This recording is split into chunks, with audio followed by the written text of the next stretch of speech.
Welcome to the PA Books Podcast. PA Books is a production of PCN, the Pennsylvania Cable Network.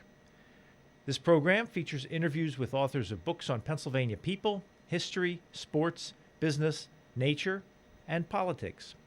While the focus is always on Pennsylvania, topics like the Revolutionary War, the Battle of Gettysburg, the Industrial Revolution, the coal and steel industries, and authors like John Updike, David McCullough, and John Grogan have a universal appeal. We hope you enjoy this podcast.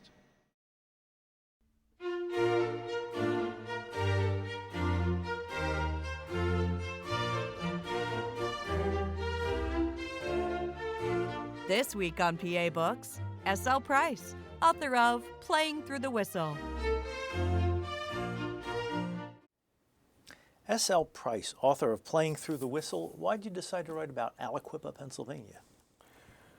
I went up to Aliquippa for Sports Illustrated in the fall of 2010. An editor at SI's grandfather had been a union man in Aliquippa, and his whole family was from there. His parents went to high school there.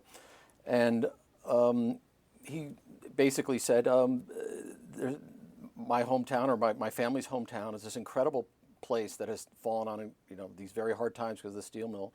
It produced Mike Ditka, Tony Dorsett, Darrell Revis, all these incredible football players. They're still winning championships. Would you be interested in going up there? And I went up and from Washington, D.C., my home, and wrote a fairly straightforward, although the longest piece I'd ever written for Sports Illustrated in my 22 years there. But it was fairly straightforward in the sense that it was about a steel mill town that exactly that had fallen on hard times, but they still were producing great champions and living through what for many people would be a kind of hell, and yet still doing that. And for only one of the two times in my time at Sports Illustrated, I just found that I had not, even though it was the longest story I'd ever written for SI, it wasn't nearly enough. It wasn't just a town important only for football. I found that there were many other factors and historical moments that I really wanted to delve into and I thought were reflective of the American experience. When you first arrived in town, you parked your car and got out and walked around. What were your first impressions? Well, it is a town that's fallen on hard times. I mean, especially the downtown area, Franklin Avenue. A lot of the stores were boarded up, most of them actually. The school is a kind of jewel because it had been refurbished recently and is beautiful up on the hill, although it is the high school itself, the original Aliquippa High School has now been torn down and what was then the middle school is now the middle school. It's one facility, but the town is in really bad shape. And of course the 7.5 mile tract down by the Ohio River, where the steel mill was, is there are some businesses down there, but it's not bustling nearly with the activity that it once did in its heyday. And but what I did find was, I mean, there was a lot of pain in this town. There was since the mills went down in the mid '80s, drugs and crime have become a massive factor in Aliquippa. But it's got the sort of benefit and the negatives of being a small town in that everybody knows everything about everybody. And as a result, everybody knew somebody who had lost a house. Everybody knew if somebody had lost a job. Everybody knew if somebody had gone to jail. And as a result, there was a very low level of BS or spin. People were very honest about the pain they'd gone through. And I think once I had made it clear that I felt that this was an important place, and I do, in American history, people wanted me to tell their story and were very upfront about the experiences they'd gone through, pro and con, in Aliquippa. How often did you come away from an interview thinking, wow, well, I learned a lot there? Oh, gosh. I got to tell you, I've spent a lot of time in Cuba in the 90s, and I wrote a book about Cuba called Pitching Around Fidel. And when I got to Cuba, day after day, there were these incredible stories that people would tell me, and I'd look around and think, I can't believe no other reporters down here. This place is a reporter's goldmine. The people not only were so emotional and honest, but their stories were inherently and incredibly dramatic. I really felt the same way in Aliquippa. Look, Western PA is a great journalistic hotbed in many ways. This Aliquippa and the fate of the steel mill towns and the entire development and rise and fall of Western Pennsylvania has been chronicled beautifully by the Pittsburgh papers, and the Aliquippa story, excuse me, have been told very well by the local papers for a long time. But I really felt like, as someone who came in from a national magazine, that the story hadn't really been told, certainly not Aliquippa's in any recent depth. And I couldn't believe there were no other reporters around. And like I said, every day people were telling me their stories, and they were astonishing. And it really was, as a reporter, incredibly gratifying, not just because you had great stories to tell, but that people trusted you with the story to tell. How did you know how much to put in the book and how much to leave out? I mean, you sort of weave the football and the history of the steel mill together. Well, and not just that, but race relations, immigration, the Great Migration from the South. Let me make myself clear on this.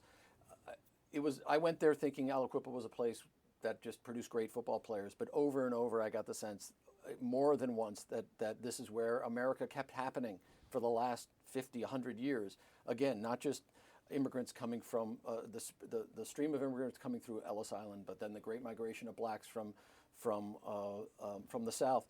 I mean, Aliquippa, like much of Western Pennsylvania, but Aliquippa is sort of the de facto capital of Beaver County. Really felt that it was a town that came from nothing and all of a sudden is experiencing sort of the front edge of the American dream. And then, there were obviously the great union management battles of the 20s and 30s, and Aliquippa wasn't just another union town. Aliquippa was at the cutting edge of that. The Jones and Laughlin Steel Mill was running a de facto police state. It was known as Little Hell, Little Siberia, to union organizers. And at one point, the J&L police kidnapped a union organizer and had him committed to an insane asylum. It was very extreme, dramatic stuff. And then on the flip side of that, the Wagner Act, which is basically is the law of the land in terms of became the law of the land in terms of legitimizing unions and the ability to protest and go on strike in private industry, was basically the test case for that in the Supreme Court was the Aliquippa 10.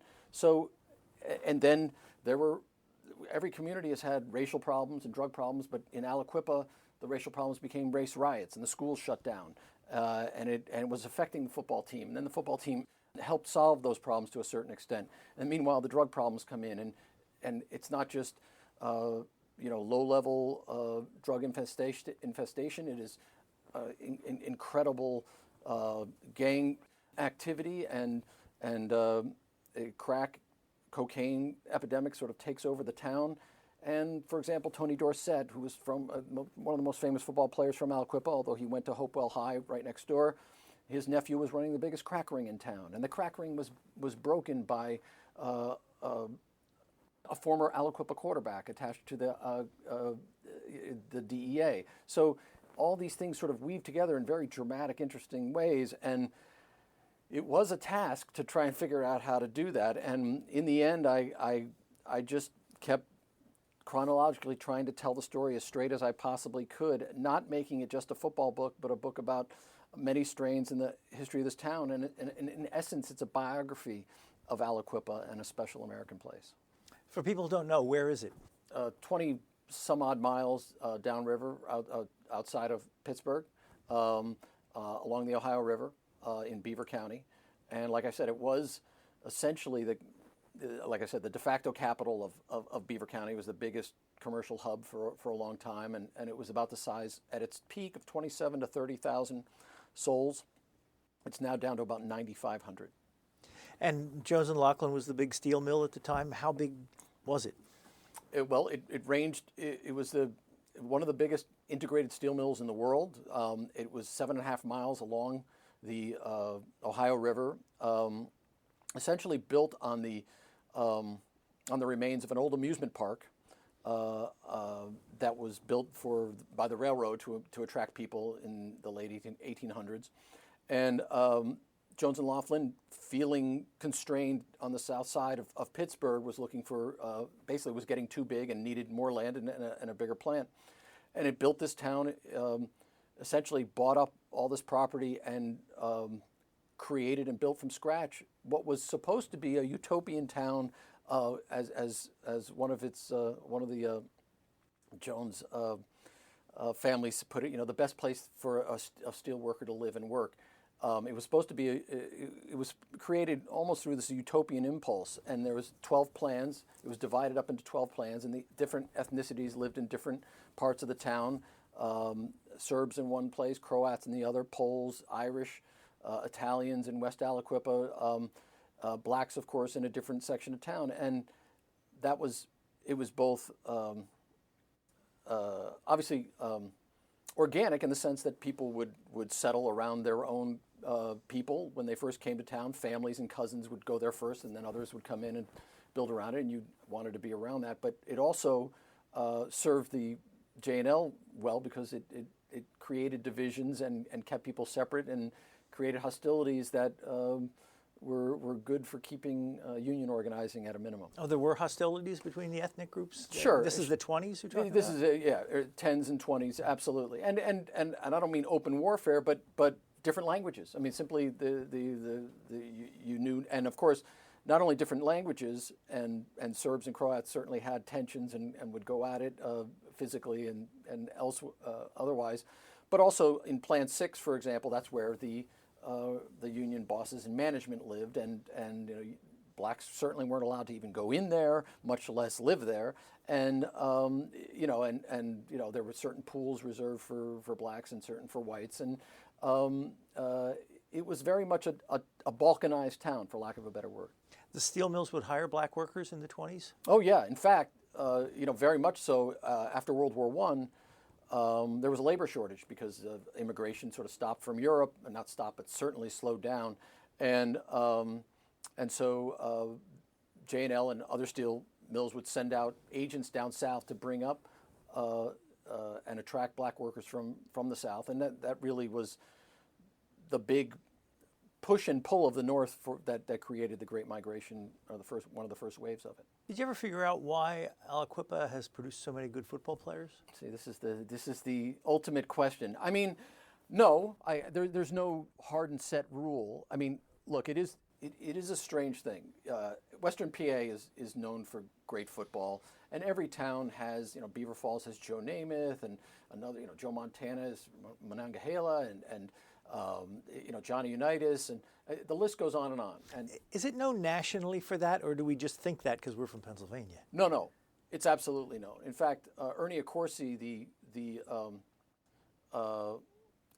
great Giants general manager, told me, he went to Aliquippa specifically because he wanted to know what the heck is in this place, or at this place, that produced not just one good or very good NFL player, but four probable, two Hall of Famers for sure, and Mike Ditka and Tony Dorsett, and I would say Darrell Revis and Ty Law also, but then also Pete Maravich, Henry Mancini, Jesse Steinfeld, the Surgeon General, the first black president of the NCAA, James Frank, Joe Lettieri, who is a visual artist who's created the looks of Lord of the Rings and Avatar. Mervyn Steels, who wrote "Could It Be I'm Falling in Love?" And not only that, but in the midst of Melvin Steels and Mervyn Steels, the twin brothers, wrote that song in the midst of race riots in Aliquippa. And Melvin Steels was accused. He was a teacher in the junior high at the time, I believe, or the high school, can't remember. But he was a teacher in Aliquippa, and he was accused of fomenting race rioting.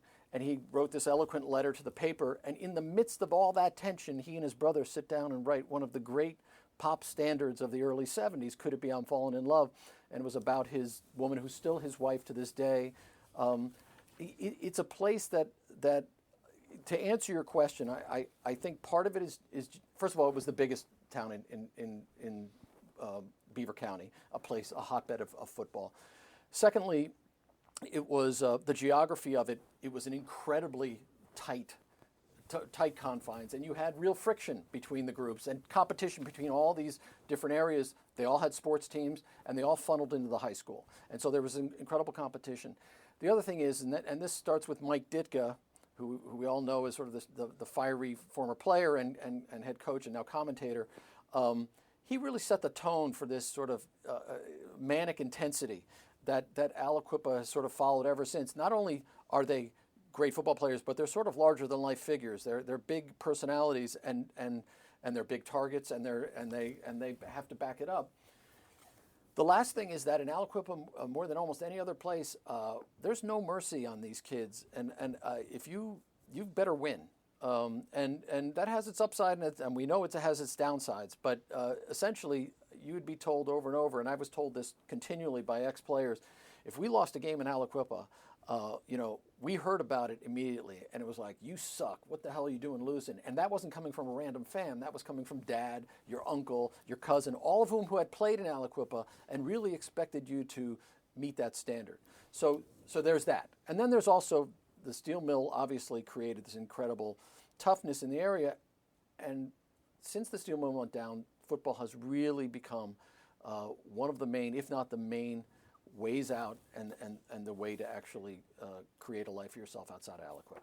I do have to back up to Mervyn Steels for a second, because he was a guard. You have some brief biographies of the players of the cast of characters in your book. He was a guard for Aliquippa High School basketball class of '64. He was the songwriter for Could It Be I'm Falling in Love, 1972. Worked at the seamless tube department at Aliquippa from 1966 from 1976. So he wrote this song that is nationally famous, that everybody in the world can hum, and yet for 4 years after that, he was still working at the steel mill. And his brother was a teacher for forever. They went to Philadelphia after college. They went together. They're twins, Melvin and Mervyn. And they went to Cheney State and then went to Philadelphia for a while to learn at the knee of some of the great Philadelphia songwriters, and went back to Aliquippa. But they weren't making the money that they could out of songwriting. They did have some other songs like Honey Bee that was sung by Gloria Gaynor. But essentially, they weren't making big money off this. And Melvin, who wrote the lyrics, was a school teacher in Aliquippa and a very fine one. And Mervyn, who wrote the music, worked in the steel mill. And they were part of this town. Did you end up meeting them? I did, and well, I spoke to them both by phone in researching the book, and just recently I was in Pittsburgh at the Carnegie Library doing a reading, and a lecture, my first and only lecture, as it was called, and I was talking about how many great people had come from Aliquippa, how many names, and trying to familiarize themselves to it, and I leaned forward and I said, I think you know this song. Could it be I'm falling in love? And I sang it in the microphone and got a nice laugh. And the gentleman in the front row put up his hand and said, I wrote that song. And I had not met him in person. Wow. And it was one of the few times in my life where I said the right thing at the right time. Essentially, I said, ladies and gentlemen, Dr. Melvin Steels. And he got a big hand of applause. And it was really gratifying that he had come out. So yeah, these people, really extraordinary group of people. And the other thing is that Aliquippa really stays with them. It stays with me, and I'm not from there. It's my family's really tired of me saying, do you know who's from Aliquippa? But no matter how many, where are these people? I've talked to people all over the country, Phoenix and California. When they had left Aliquippa, and they have to leave Aliquippa because they had to find work elsewhere and to succeed. But it's really in their bones, and there's a great pride. Even those who came through the roughest times there feel it as home, and they can't get away from it. I have to read this one part. You say that this was in 1983. Joe Paterno, it had been more than 2 decades since the Penn State head coach, bitter over losing Mike Ditka to Pitt, had washed his hands of the town. So he was in a snit over losing Mike Ditka, so they just never recruited in Aliquippa? He basically, I mean, he certainly didn't give it much of his attention. Yeah, and the big reason was that Ditka was a very good tight end coming out of high school, and Paterno was hot on his trail, and his parent and Mike's parents liked Joe and thought that would be a good place for him to go, and in fact Paterno came for a couple days to the training camp. Mike was trying to stay in shape over the summer, and and Paterno basically was coming to install schemes or help the coaching staff, quote unquote, but actually everybody knew that he was there to make sure that he didn't lose Mike Ditka, and Joe was an assistant at the time. And what happened was Ditka, one of the Zernich's, Zernich family were this former basketball players and great civic leaders in Aliquippa, and very much stewards of the Aliquippa to Pitt pipeline. And they essentially made it clear that Mike could go and be a dentist at Pitt, get dental training to become a dentist, and basically paved the way for him to go to Pitt. And so Mike Ditka ended up going to Pitt, which became this incredible joke in Aliquippa to this day, which is the idea of Mike Ditka being a dentist, and basically he would knock your tooth out apparently and then fix it for you. But thankfully for all of us, he didn't become a dentist. I could probably just flip to any page and ask you about a vignette, because there's so many people and vignettes in here. But you say professional football began in Pittsburgh in 1892. Yeah. Basically, there was these amateur athletic associations had their sort of amateur football games, and then pro football basically there was a competition of paying off a player to secretly pay under the table to play for these two athletic associations, quote unquote, and the payment was written down and is now seen as evidence for the first professionalism of pro football, and essentially the first, not NFL, but pro football player in Western PA. When did football start in Aliquippa?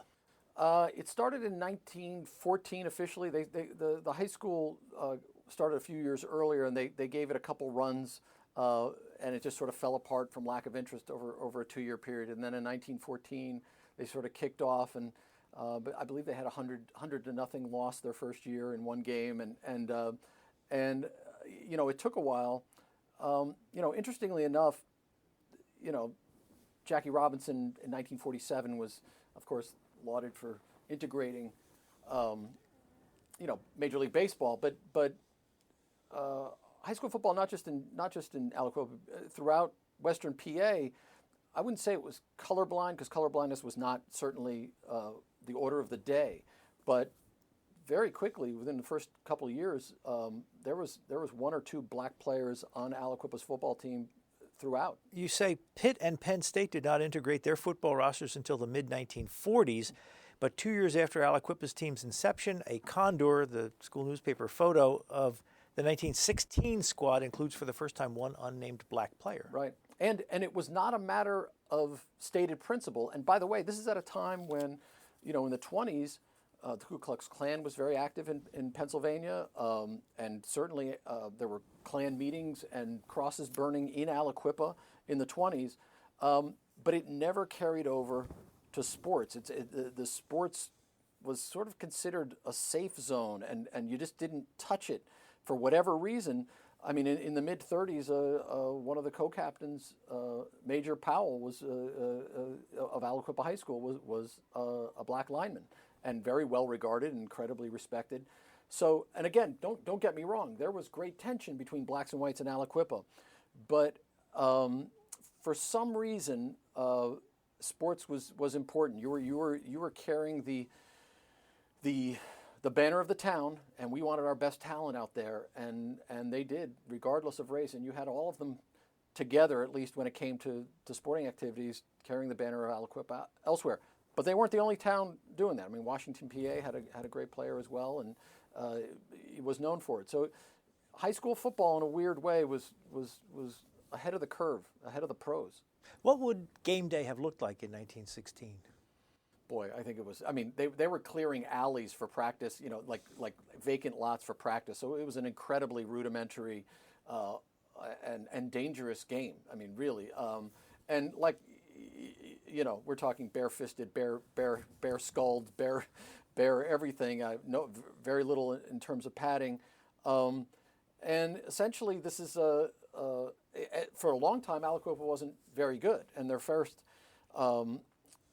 championship, WPIL championship, was not in football, was in baseball, and then their first state championship was in basketball, and they're still a very good basketball school, but football really is in the bones of the town in a way that no other sport is.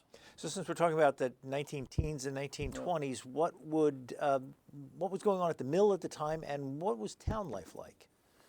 Well, it was a very hard scrabble existence. I mean, the mill was first of all, the mill work was extremely dangerous.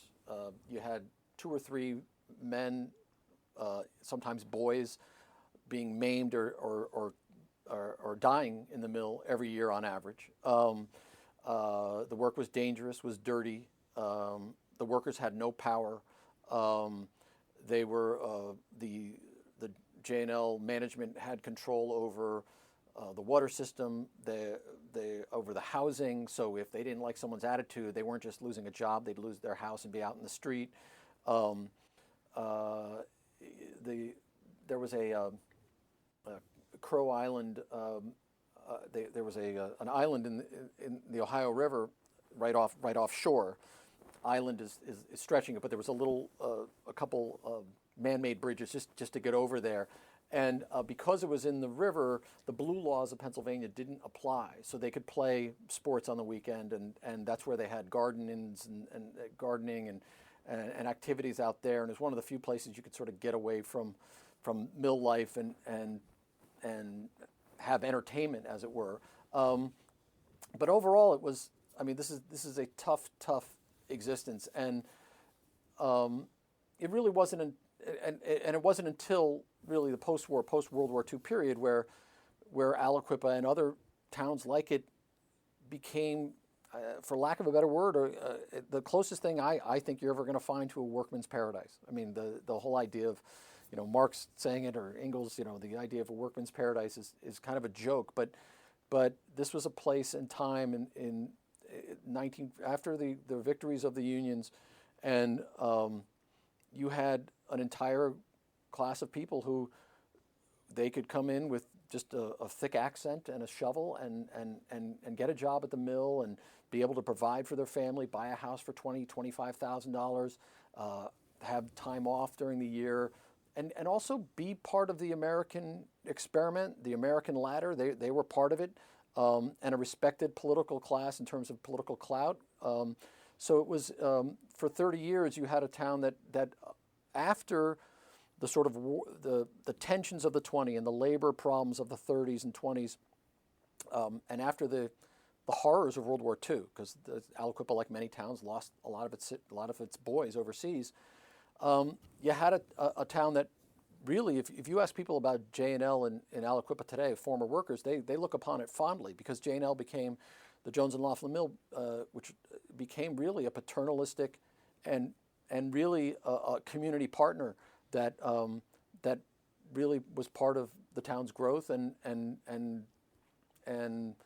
its feeling as a special place. How long did it take for the unions to establish themselves? Well, it took.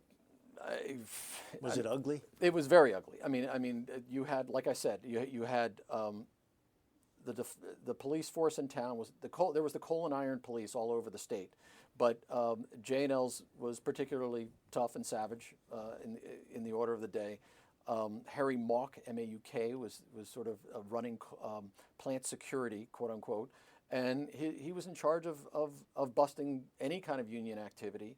There were other towns even across the river, Ambridge, which is a very similar town in many ways to Aliquippa, but was much more liberal and sort of seen as a hotbed for really communist activity, and communist-based organizers for labor unions, and Aliquippa was really closed off to that. During the strikes of 1919, I believe Aliquippa wasn't even affected. The mill never shut down, and Tom Girdler, who ran the plant, essentially he was the manager on site, and J&L's top hand there, basically said he ran it like a little dictatorship, and what of it, and he was very proud of it. And if you went crosswise in any way with Aliquippa police, I mean, they were riding motorcycles into into people's houses when 2 or 3 people would get together to talk because they suspected them of union organizing. People were arrested and kicked out of town, and union organizers were beaten and tossed out of town regularly until really the mid-30s. On the flip side of that, you talk about a time when the union bosses in the shop were so powerful that you had to curry favor with them if you wanted to keep your job. I mean, eventually the pendulum swung. The union, especially in the post-war period, the steel union and unions in general, essentially they had that power as well to sort of hire and fire, abuses eventually ensued there as well. You give any man power, especially to hire and fire somebody, if they're not watched, negative things are going to happen. And certainly in Aliquippa, that happened as well. You talked to a gentleman by the name of Gino Paroli, you quote. Yeah. The biggest concern for unions in the 1970s was protecting people who didn't want to work. Yeah. I was told over and over about stories about, the mill. Once the unions, I mean, they were on a great winning streak, and look, it was, part of it was in the great historical swing, the great pendulum. At one point, management had all the cards and was incredibly abusive, and the union sort of got force of law behind them in the 30s, and for a while there was sort of this swing of the pendulum where many very needed reforms, and again, Gino Paroli is one of them, said the biggest thing the unions gave us was dignity. But early on, that's exactly what the unions did in terms of safety and decent working hours and conditions. But eventually, that led to abuses, and the union also essentially had this power, and it made for difficult times, and essentially the two of them couldn't get together because there was such hostility between management and labor, and a lot of that has led to the demise of the steel industry.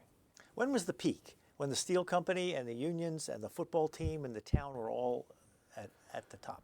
Well, I would say the peak of it was probably early 1960s. You had, this is before really race became a problem, before white flight really hit the town. You had John F. Kennedy visiting essentially just a day or two before he got the news of the missiles in Cuba. And he came to town, and people came together. There was an incredible rally downtown. Carl Ashman was the great and originally great father figure of Aliquippa coaching. And this 1964 was the last of his titles. He retired right after that. And so you had really in some ways in the late 50s, early 60s, Henry Mancini came back for a great day held from him there. You had everything was in equipoise. You had a moment where the workers were doing great, where people were making money, where the mill was churning out steel, where Aliquippa's importance politically and socially really was recognized. And more importantly than that, it had been 10, 20 years in the making. And so at this point, there was a real confidence among the working class in Aliquippa that, we're part of this. We're part of the American dream. We're part of the American experiment. Many people told me that their fathers worked in the mill, and they would tell their kids, "I'm working here, so you don't have to." And if kids, would come home from college for the summer, work there, and they'd say, "God, this is a pretty good job. You're here for 30 years, maybe." And over and over, I was told that fathers would tell their bosses, "Do whatever you do, get my kid the worst job he possibly can get, so that he hates it here," because they saw it as a stepping stone. They saw it as a way to leverage their family's fortunes upward, and that, in essence, was only a 35-year blip in the life of the American working man over the last 300 years. I mean, I dare say it's no longer the case. I mean, and that's frankly, that I think that a lot of what was cut loose, the forces that were cut loose in the 80s when that white working class was lost its place on the American ladder, those forces were never really truly addressed, and they really came home to roost in this last election. I want to ask you about some more people in the book, but I want to ask about yourself first. You are a senior writer at Sports Illustrated? I am. How does somebody get a gig like that? I was, I went to the University of North Carolina. I graduated from there. I went to University of Connecticut for my first 2 years and then transferred. Got a job. I covered Michael Jordan as a sophomore. I was a junior at the time, and was at North Carolina when they happened to have incredible sports, top 5 football team, and great baseball players as well, and Michael Jordan and Dean Smith and James Worthy and all those luminaries of UNC basketball. So I got a job at the Sacramento Bee, and I worked there for 6 years, and then I went to the Miami Herald for 4 years, and in 1994, one of the managers at Sports Illustrated was from Miami, and he subscribed to the Miami Herald, and he called me up and said, "Hey, you want to go out for a beer?" I'd never met him before, and most times when in newspapers and journalism, the way to get a job was you'd get called and someone would ask you to see your clips, and then you'd send them clips, and then there'd be this dance, and if they liked the clips, they'd fly you in. And so this was a very strange phone call from a man I didn't know and a magazine I knew, but I certainly wasn't familiar with anybody who worked there. And I went to a bar around the corner from my house and had a beer with him, and at the end of it, he offered me a job. How long ago was that? 1994, so 22 years. So is it as much of a dream job as it sounds like? Yeah, it's pretty great. I mean, it's sort of like, sports writing is, it's funny because the uninitiated always think, oh, you get to go to a game and meet players and watch games and eat the food. And that's essentially your job. And then you type something up. But, like any job, it's work. It happens to be great work. And I am incredibly fortunate because I'm one of those people who I love to travel and I love to ask people questions. And I would do that for nothing. And instead of being that weird guy who buttonholes you and says, wants to ask you questions about yourself, and you're like trying to back away from him because I work for Sports Illustrated, people are like, oh, well, I'll answer that question. And so I'm lucky that, but it's been a pretty good situation, I have to say. How do you get your assignments? It's really 50-50, probably. I'll suggest stories and we'll run them up the flagpole, and they'll see whether people like them or not in the office, and then it comes the other way. And like the Aliquippa story, this book came to me from an editor who said, "Hey, would you be interested in doing this?" And I was absolutely. So it's back and forth. Why do you think sports and football in particular are such a big deal in America? Well, I think, part of it now, and I think first of all, the idea that we're a balkanized, fractured country. Somehow people think this is a new idea, and there's always been tensions. There's always been incredible balkanization and division in the United States, either geographic, racial, class, however you want to put it.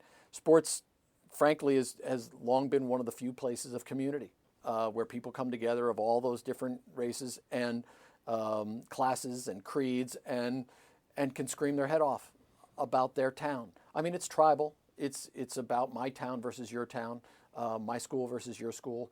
I think one reason it keeps enduring no matter what the money is that there's an essential honesty, or at least we perceive an essential honesty in the physical nature.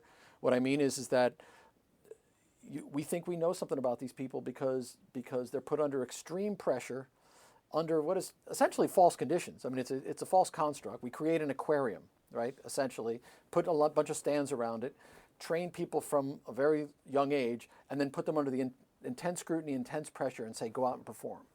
And so we think there's a certain honesty as a result of that. They show us a bit of who they are and a little bit of who we are by how they perform under those conditions. But I think there's also an essential honesty in the fan. When people are screaming and crying over the Cubs winning or their town winning, they're very close to who they are. They're not lying about it. They can't lie because they're so caught up in the moment. So as a writer, it's very irresistible subject matter because you feel like you're getting to the core of who people are, and it's also reflective of the culture. The great thing about sports is that you can write about race, drugs, civic planning, stadium deals, government, politics, sex, and if people think they're just reading about a game, they'll read about it.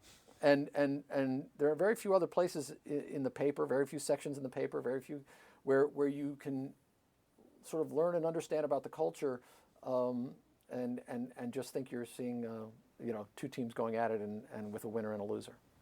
You mentioned Carl Ashman. Talk about him a little bit more. Well, Carl Ashman was he came from Brownsville, PA originally. He was at a high school there, and he was hired. He was the son of a glassblower from Austria, and he was hired in Aliquippa in the 40s. And he sort of your classic, if we want to, old school Lombardi-like coach. He was very much into what he called his ugly men, which were the linemen. He said, if you have a line, then you have a football team. And he was a very traditional, grinded out, 3 yards in a cloud of dust type coach. And he was known for not exactly his sympathy, at least with his players. I mean, Frank Morocco, who became a coach at Aliquippa, one of the greats at Aliquippa, told me a story about how one time he took a punt to the face. There was no face mask and broke his nose, and Carl Ashman came up and put his hands on the nose and said, "Get back out there," And Don Yanessa is another great coach. His brother Gene told me, he had separated his shoulder, and Ashman just said, I don't want to hear it. He says, my shoulder, I hurt it in the game, and I can barely pick up my arm. Ashman grabbed Yanessa's arm, twisted it one way and then the other. There ain't nothing wrong with that goddamn arm. Now get out there. Yeah, and but he was, interestingly enough, he himself was more fragile than people knew. He had heart trouble, and it ran in his family. He had what his family called a paper heart. Just really, really delicate. His daughter died of it at a young age, and he had his moments of compassion also. But he was the guy who made Ditka. I mean, Mike Ditka was an undersized, underachieving tight end essentially, and Carl Ashman saw something in him and took him out individually and worked with him in on blocking schemes and how to catch the ball and really made him into a player, and in many ways through Ditka created the template of the great Aliquippa player. Did you talk to Mike Ditka for this book? I did. What does he remember about Aliquippa? Well, he loves it. Does he still go back? He doesn't go back as often, although I think 2 years ago he went back and spoke to the high school. Mike was always very giving to the football team and the football program in the town. His mother lived there up until her death a few years ago. She stayed in the place where he grew up. She refused to move out, Linmar, because that's where that was the world she knew. He also lived there in the great days. I mean, in some ways, Mike Ditka's a puzzle because, Mike, his father was very rough on him, and Mike had a real tough time with his dad until later years when he sort of said, well, I kind of understand why he took to me with that Marine belt, his U.S. Marine belt, and he once talked about how his dad laid a hand on his mom as well, and he once said to his mom, this is when he first went off to college, I'm going to get a big car someday, I'm going to be big and rich, and I'm going to get a car, and you can ride in it, but Daddy can't. And so, he had a fire burning from that, but Mike came from an Aliquippa that was flush. Mike came up in the 50s, and his dad was a burner for the railroad at the mill, and which is working with acetylene torches and that kind of thing, and would come home with burns on his shirts and his hands scarred up and everything else, and he had to be in bed by 9 o'clock at night. You didn't sit down at the table till Dad sat down at the table, and so he came from that background, but this was a town that was this is when Aliquippa had 35 bars downtown, and payday was like New Year's Eve. It really was an incredible scene down there, and you had the shifts, 3 shifts a day going in and out of the mill, and just a hive of activity. So his hunger is a little less comprehensible, except on a personal level, than, say, some of the later players who came out and saw, well, this is my one way out. For Mike, and really for that whole generation of players, football wasn't considered a way out. It was a way to get to college, and it was a way to get your academics, and there was no big payday. There was, these guys, professional football players at that time, were working in the off season, and so essentially it was a way to get to college. Well, Carl Ashman, who we were just talking about, the coach, was hired for a pretty good salary at the time to just coach. So they thought highly enough of the football program to have somebody only be the football coach. Yeah, he did teach a little bit. I mean, he taught what was it, ethics of democracy, or I can't remember the exact name, but he taught one or two classes, but he was not known as a teacher. Let's put it that way. Carl Ashman was there because he was a football coach. And did they win a lot under him? Oh yeah, they won 3. He set the tone. They won 3 WPIL. The first football championship was won under Carl Ashman, and that was in '52. And then Ditka was on the team as a junior that won the second one. They didn't win his senior year, and then Ditka, after that season, played basketball for Pres Maravich. Didn't love Pres Maravich, but he also was annoyed by Pres's 13-year-old son, who was a better shooter than everybody. Ended up being Pete Maravich, the great basketball player. And during a game, Mike Ditka was so angry about missing on a play that he smashed his hand against the wall and broke his hand. I want to also ask you about Mike Zmianek. Zmianek? Yep. Mike Zmianek is still, to this day, the Aliquippa football coach. He is an interesting figure because Mike grew up in Aliquippa, but he wasn't born there, and he never played football. He was sort of a sandlot basketball player, but he's an extremely smart guy. He was an English teacher at Aliquippa High for a very long time, and he was very smart and very sharp and a good coach of basketball. And Don Yanessa, who was a famous, really sort of in some ways the drum major of Western PA coaches for a while in the 70s and 80s, and was a consultant on All the Right Moves, a Tom Cruise football movie, and finagled a way into the movie itself as the opposing team coach, hired Mike Zmianek and said, I can teach you about football, but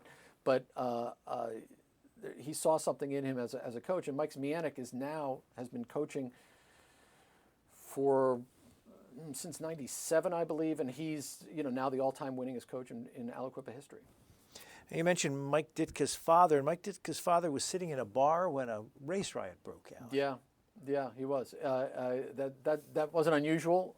Savin's bar was where Mike Ditka's dad was. It was fairly close to his house in Linmar, and this was a time when, starting in the schools in the 70s, really racial problems, and again, this was reflective of racial tensions all over the country in the late 60s and 70s, but in Aliquippa it really blew up, and there was a time when, as Charlotte Ditka put it to me, the blacks were coming to take over, our part of town or whatever, and Mike was down there, and it became a time where in Aliquippa, nothing happened to little Mike Ditka, as the dad was called by some, because he was smaller than the Mike Ditka we know that night. But there were sort of renegade. I don't know how to put this, security. I mean, basically, each section of town sort of got, like, guys would patrol from that town, not police, but citizens, basically get up these ad hoc sort of random groups to patrol and quote unquote protect their part of town. And guys were, falling asleep in trees with guns and falling out of the trees and patrolling. And it really was a wonder. Because you had Aliquippa for a certain time was a semi-armed camp in these neighborhoods, and it was a miracle that nobody really got killed, because for a long time the tensions were very high. And you're right about how those tensions reflected in the football team. And you say in 1972, Football games on Saturday afternoon, whites sat on the home side and blacks sat on the field, across the field, the seats reserved for visitors. The head coach gave his weekly chalk talks to two separate booster clubs, one night to the whites at Ukrainian Club and the next to the blacks at the Quippian Club. When it came time for the annual team banquet, the Quippian would hold its at the end of November for black families, and the Ukrainian would hold its a few weeks later in December for white families. Right. And this was the same football team. Yeah, and the team was a disaster. What I mean is there were very few players on it. I think it was down to 19 at one point, total players. And this is sort of the residue of the racial tension in the town. It was really ugly from 69 to about 72. And that's when Don Yanessa was across the river coaching in Ambridge and listening to these radio reports, police radio reports of all the difficulties in his former hometown. And basically saying, thank God we're not there now. This is brutal. But then he went back and took over the program. And it took a while, and he really made efforts with a gentleman named Charlie Lay, a black steelworker who was very instrumental in sort of crossing lines in the town and drinking together with whites and bringing the whites and blacks together. And essentially in the late 70s, this one team and a cadre of black and white players, Dan Short, Sherman McBride, both of whom are coaches on the team today, Dan Metropolis and others, there were about 3 or 4 or 5 of them, got together, black and white, and basically made a pronouncement. I mean, Yanessa, the coach, was ready to give up, and he said, this is your team. You guys have got to somehow figure this out because we're at a loss here. The divide here is just brutal, and it's killing us as players, and your futures are on the line. So the players took hold, black and white, and basically said, if you're with us, you're this whole, people saying the N-word and people saying honky and everything else is out. We're going to be together. And the team did come together. And in many ways, it provided a healing of that breach in the town. Then Yanessa got the crowds to sit together, black and white, and the booster clubs were melded. And it became a different feeling in town. Now, no one's foolish enough to say that black-white relations, were perfect after that, but the team really became the fulcrum of it, and it was really considered sort of unacceptable to sort of infuse the team with sort of the racial tensions from outside, and it became sort of a beacon in the town for race relations. When did crack become a problem? Well, when it became a problem everywhere, which was mid to late 80s, and it became this you had. And let me speak to that directly and take it from the previous story. So Sherm McBride and Dan Short were best friends and are best friends to this day. Dan Short, after going to Pitt, Sherm McBride, he was a cornerback. Sherm McBride was a running back. They're best friends. Sherm went off to Ohio University. Dan Peep Short is his nickname. Went to Pitt. Short comes home, becomes a cop, and once the mill goes down, you suddenly had mill workers who had never gotten in any trouble. All of a sudden you're hearing stories getting picked, guys are getting arrested, guys are, there are obviously people leaving town looking for work, but those left behind keep thinking the steel mill's going to come back, but they have to feed their families. And suddenly wives who had never been hit before were getting hit, and crimes were being committed by guys who never had gotten into trouble. And one of them was Sherman McBride's brother. And eventually he was picked up for selling product, and Dan Short was incredible friends of the family. And Sherm's brother would come over to his house, and Dan Short would go over to McBride's house, and they'd have dinner, and he'd call Sherm's mother Mom. And finally one day Short went to the house and said, Mom, Grover is getting in the way. I keep hearing his name, meaning he's in trouble and he's dealing drugs. And so it ended up that Dan Short arrested his best friend's brother twice and sent him to jail for the first time. And that was not uncommon. It was what was happening in the town, and it was a way in many ways for people to deal with the closing of the mills in terms of like taking themselves out of it mentally or psychologically, somehow ease the pain of it, and also to try and earn money. And so crack became a very big problem in town.